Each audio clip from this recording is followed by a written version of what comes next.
الرحمن الرحيم. إذا وقعت الواقعة ليس لوقعتها كاذبة خافضة رافعة إذا رجت الأرض رجا وبست الجبال بسا فكانت هباء منبثا وكنتم أزواجا ثلاثة فأصحاب الميمنة ما أصحاب الميمنة وأصحاب المشأمة ما أصحاب المشأمة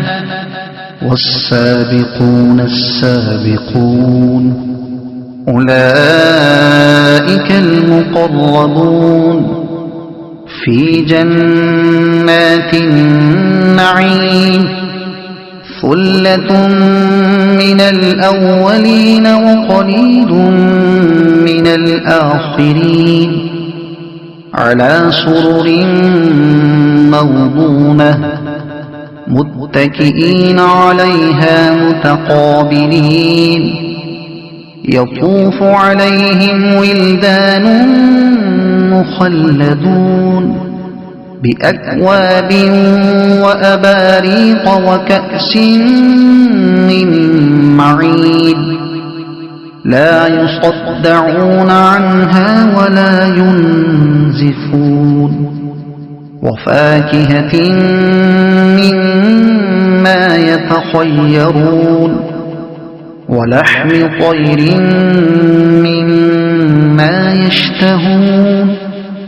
وحور عين كأمثال اللؤلؤ المكنون جزاء بما كانوا يعملون لا يسمعون فيها لغوا ولا تأثيما إلا قيلا سلاما سلاما وأصحاب اليمين ما أصحاب اليمين في سدر مخضود وطلح منضود وظل ممدود وماء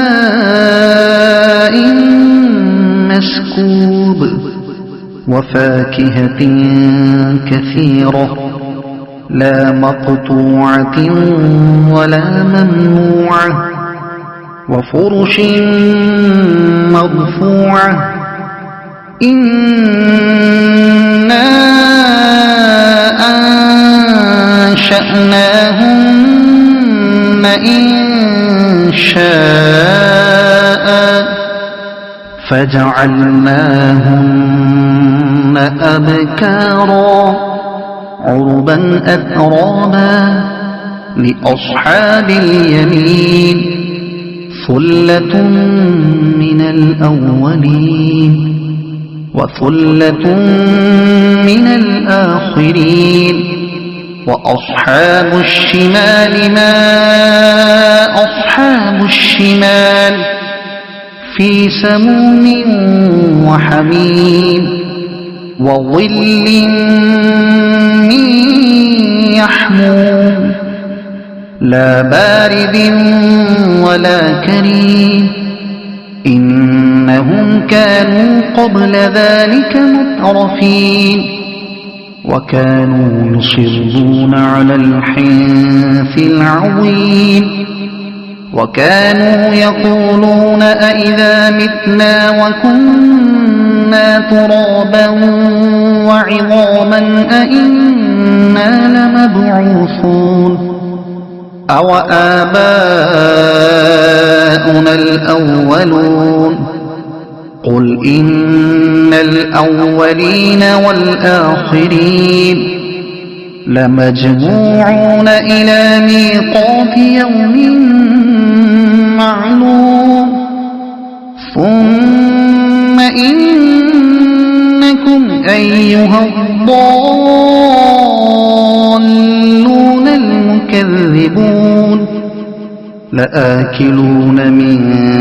شجر من زقوم فمالئون منها البطون فشاربون عليه من الحميم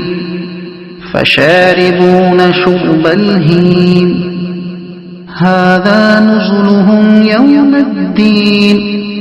نحن خلقناكم فلولا تصدقون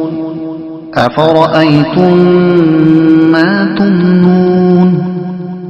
أأنتم تخلقونه أم نحن الخالقون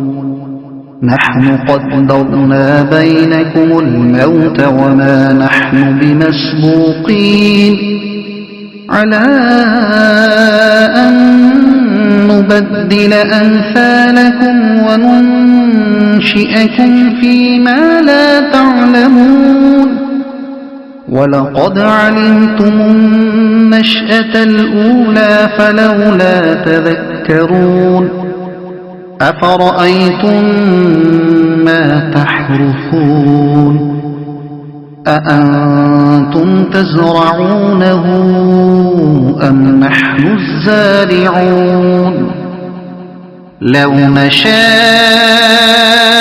لجعلناه حطاما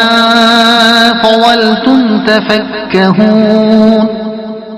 إنا لمغرمون بل نحن محرومون أفرأيتم الماء الذي تشربون أأنتم أنزلتموه من المزن أم نحن المنزلون لو نشاء جعلناه أجاجا فلولا تشكرون أفرأيتم النار التي تورون أأنتم أنشأتم شجرتها أم نحن المنشئون نحن جعلناها تذكرة ومتاعا للمقوين فسبح باسم ربك العظيم فلا أقسم بمواقع النجوم وإنه لقسم لو تعلمون عظيم إنه لقرآن كريم في كتاب مكنون لا يمسه إلا المطهرون تنزيل من رب العالمين أفبهذا الحديث أنتم مدهنون وتجعلون رزقكم أنكم تكذبون فلولا إذا بلغت الحلقوم وأنتم حينئذ تنظرون ونحن أقرب إليه منكم ولكن لا تبصرون فلولا إن كنتم غير مدينين ترجعونها إن كنتم صادقين فأما إن كان من المقربين فروح وريحان وجنة نعيم وأما إن كان من أصحاب اليمين فسلام لك من أصحاب اليمين وأما إن كان من المكذبين الضالين فنزل من حميم وتصلية جحيم إن هذا لهو حق اليقين فسبح باسم ربك العظيم صدق الله العظيم.